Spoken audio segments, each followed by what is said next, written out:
Napisal ste knjigo Krogla in medalja. Kaj piše v tej knjigi? Kaj ste pisal v tej knjigi?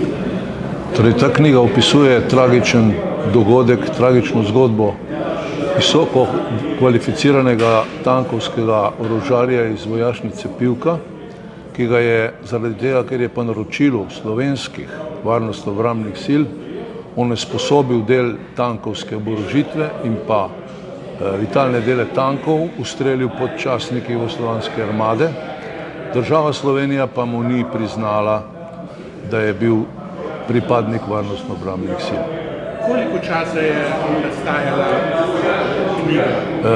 Ja, knjiga nastajala kar dolgo časa, namreč leta 2018 smo se prav na dan Stanetove smrti dobili pri njegovi družini in bratu in se tam dogovorili, da začnemo pripravljati knjigo.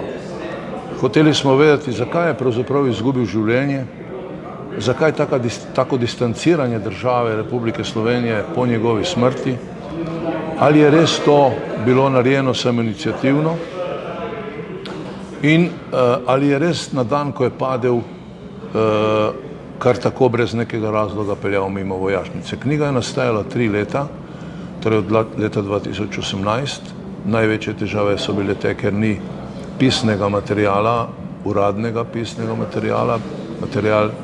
Dokumenti so namreč do leta 2042 zaprti za javnost, javnosti niso dostopni.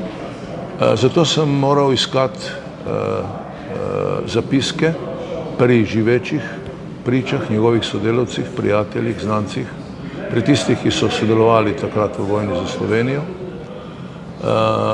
In je bilo narejeno okoli 60 intervjujev.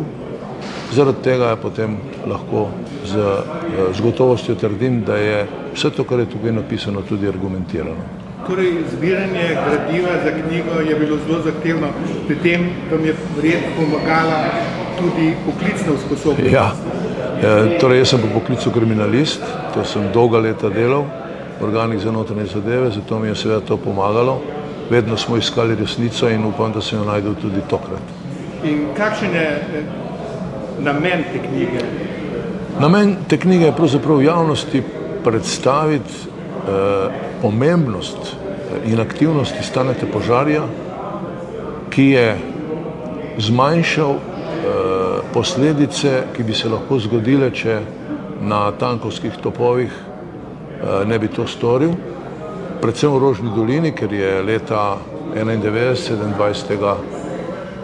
junija, bil zavzet strani Jugoslovanske armade, 28. torej naslednji dan, pa so ga oborožene sile Slovenije spet dobile v svoje roke. Tam so poskušali uporabiti topove, tankovske topove, uporabili so, ki niso delovali seveda, uporabili so mitraljez, ki pa zaradi tega, ker je imel merilne naprave deregulirane, niso zadeli cilja. Hvala lepa za ta pogovor, se prosim lahko še predstavite. Janko Sever, avtor knjige.